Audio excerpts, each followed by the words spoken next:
बच्चों, इस वीडियो में हम पढ़ेंगे पाठ 2 गद्य भाग लहासा की और कक्षा 9। पाठ शुरू करते हैं। लहासा की और वह नेपाल से तिब्बत जाने का मुख्य रास्ता है। फरी कल्लिड फोर्ट का रास्ता जब नहीं खुला था तो नेपाल ही नहीं हिंदुस्तान की भी चीज़ें इसी रास्ते तिब्बत जाया करती थी। मतलब कि जो लेखक है वह तिब्बत गया है तो वह नेपाल के रास्ते से गया है, क्योंकि वहाँ पे हिंदुस्तानी है, उनका जो जाना है वो सख्त मना है। यह व्यापारिक ही नहीं सैनिक रास्ता भी था, इसीलिए जगह जगह फौजी चौकियाँ और किले बने हुए हैं जिनमें कभी चीनी पलटन रहा करती थी। पलटन का अर्थ होता है सेना। आजकल बहुत से फौजी मकान गिर चुके हैं। दुर्ग के किसी भाग में जहाँ किसानों ने अपना बसेरा बना लिया है, बसेरे का अर्थ होता है आवास, वहाँ पर कुछ आबाद दिखाई पड़ते हैं। मतलब वहाँ पर अब कुछ लोग रहने लग गए हैं। ऐसा ही परित्यक्त एक चीनी किला था। परित्यक्त मतलब त्यागा हुआ। हम वहाँ चाय पीने के लिए ठहरे। जो लहासा की और हम यात्रा वृत्तांत पढ़ रहे हैं, इसमें जो राहुल सांकृत्यायन है लेखक है और उनके जो मित्र हैं वह दोनों इस यात्रा पर गए हैं, तो वह दोनों चाय पीने के लिए वहाँ ठहर गए।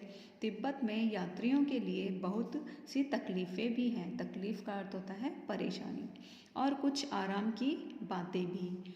वहाँ जाति पाति छुआछूत का सवाल ही नहीं है। तिब्बत है वहाँ पर जाति पाति को लेकर छुआछूत भेदभाव कुछ भी नहीं है। सभी लोग समान समझे जाते हैं और न औरतें पर्दा करती है। बहुत निम्न श्रेणी के भिखमंगों को लोग चोरी के डर से घर के भीतर नहीं आने देते। मतलब वहाँ जो तिब्बत में लोग हैं अपने घरों में किसी को भी आने से मना नहीं करते, चाहे वह अनजान ही क्यों ना हो। परंतु जो निम्न श्रेणी के भिखमंगे लोग हैं उनको वो इसलिए नहीं आने देते क्योंकि उन्हें अपने घर में चोरी का डर रहता है। नहीं तो आप बिल्कुल घर के भीतर चले जा सकते हैं, चाहे आप बिल्कुल अपरिचित हो। अपरिचित का मतलब अनजान।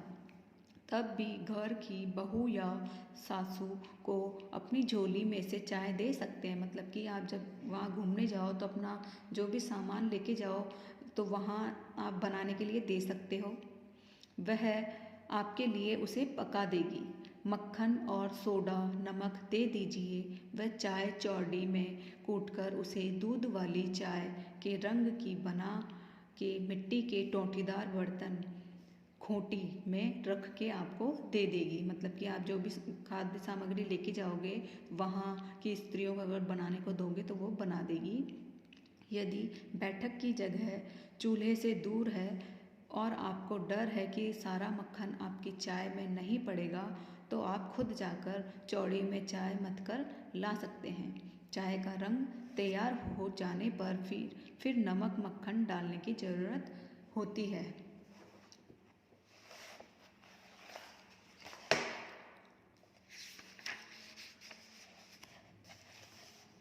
परित्यक्त चीनी किले से जब हम चलने लगे तो एक आदमी राहदारी मांगने आया। राहदारी का अर्थ होता है यात्रा करने का टैक्स। हमने वह दोनों चिट्ठे उसे दे दी। मतलब वह दो लोग गए थे, लेखक और उसका मित्र, तो उनके पास 2 पर्चियाँ थी। वो दोनों पर्चियाँ उन्होंने उसे दे दी। शायद उसी दिन हम थोड़ला के पहले के आखिरी गांव में पहुंच गए। तिब्बत में जो थोड़ला स्थान है उसके आखिरी गांव में लेखक और उसका मित्र पहुंच चुके थे। यहाँ भी सुमति के जान पहचान के आदमी थे। जो लेखक का जो साथी मित्र था उसका नाम था सुमति, और जो थोड़ला स्थान है वहाँ पर उसके जान पहचान वाले लोग थे। और भिखमंगे रहते भी ठहरने के लिए अच्छी जगह मिली थी। मतलब जो तिब्बत के लोग हैं भिखमंगे लोगों को अंदर नहीं जाने देते, परंतु जो लेखक है और उसका जो मित्र है सुमति, उसकी जान पहचान होने के कारण उन्हें भिखमंगे के वेश में भी उन्हें रहने के लिए अच्छी जगह मिल गई थी। 5 साल बाद हम इसी रास्ते लौटे थे और भिखमंगे नहीं, एक भद्र यात्री के वेश में घोड़ों पर सवार होकर आए थे, किंतु उस वक्त किसी ने हमें रहने के लिए जगह नहीं दी और हम गांव के एक सबसे गरीब झोपड़ी में ठहरे। बहुत कुछ लोगों की उस वक्त मनोवृत्ति पर निर्भर है, खासकर शाम के वक्त छड़ पीकर बहुत कम होश हवास को दुरुस्त रखते हैं।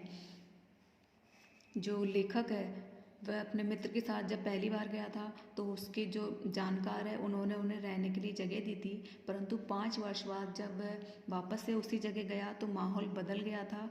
वह इस बार एक भद्र पुरुष मतलब कि एक सभ्य आदमी के वेश में गया था घोड़े पर सवार होकर, परंतु वहाँ इस बार उसे रहने की जगह नहीं मिली क्योंकि लोगों की जो मनोवृत्ति मन के भाव थे तब तक बदल चुके थे और वहाँ के लोग हैं जो शाम को छड़ पीकर मतलब एक नशीला पदार्थ होता है उसे पीकर नशे में रहते हैं। अब हमें सबसे विकट डांडा ठोडला पार करना था। विकट मतलब मुश्किल। डांडे तिब्बत में सबसे खतरे की जगह है। 16-17 हजार फीट की ऊंचाई होने के कारण उनके दोनों तरफ मीलों तक कोई गांव गिराव नहीं होते, मतलब कि वहाँ जो पहाड़ी जो इलाका है उसकी ऊंचाई इतनी है कि उसके आसपास कोई भी गांव मकान कुछ भी नहीं होता क्योंकि इससे दुर्घटना होने का खतरा रहता है। नदियों के मोड़ और पहाड़ों के कोनों के कारण बहुत दूर तक आदमी को देखा नहीं जा सकता। डाकुओं के लिए यही सबसे अच्छी जगह है। तिब्बत में गांव में आकर खून हो जाए तब तो खूनी को सजा मिल सकती है, लेकिन इन निर्जन स्थानों में मरे हुए आदमियों के लिए कोई परवाह नहीं करता। मतलब जो डांडा थोडला नामक ऊंचाई वाली जगह है, यदि वहाँ किसी के साथ कुछ घटना हो जाए तो किसी को भी पता नहीं चलता है। सरकार खुफिया विभाग और पुलिस पर उतना खर्च नहीं करती और वहाँ गवाह भी तो कोई नहीं मिल सकता। डकैत का अर्थ होता है डाकू। डकैत पहले आदमी को मार डालते हैं, उसके बाद देखते हैं कि कुछ पैसा है कि नहीं। हथियार का कानून न रहने के कारण यहाँ लाठी की तरह लोग पिस्तौल बंदूक लिए फिरते हैं। मतलब हमारे यहाँ भारत में जो हथियार रखने के लिए कानून बनाया गया है, अगर कोई हथियार रखता है उसे लाइसेंस लेना होता है, परंतु वहाँ तिब्बत में ऐसा कोई कानून नहीं है, इसीलिए सभी लोग लाठी की तरह घर में और अपने अपने हाथों में पिस्तौल और बंदूक रखते हैं। डाकू यदि जान से न मारे तो खुद उसे अपने प्राणों का खतरा रहता है। गांव में हमें मालूम हुआ कि पिछले ही साल थोडला के पास खून हो गया मतलब हत्या हो गई।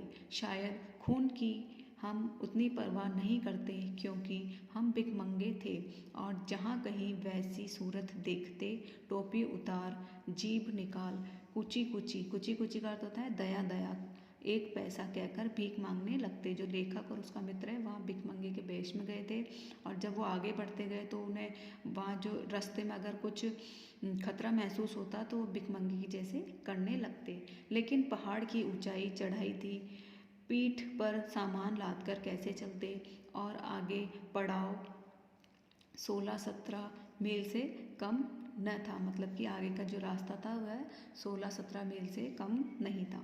मैंने सुमति से कहा कि यहाँ से लड़कोर तक के लिए 2 घोड़े कर लो, सामान भी रख लेंगे और चढ़े चलेंगे। तो आगे के लिए उन्होंने 2 घोड़ों का इंतजाम कर लिया। बच्चों, आगे का जो पार्ट है हम नेक्स्ट वीडियो में पढ़ेंगे।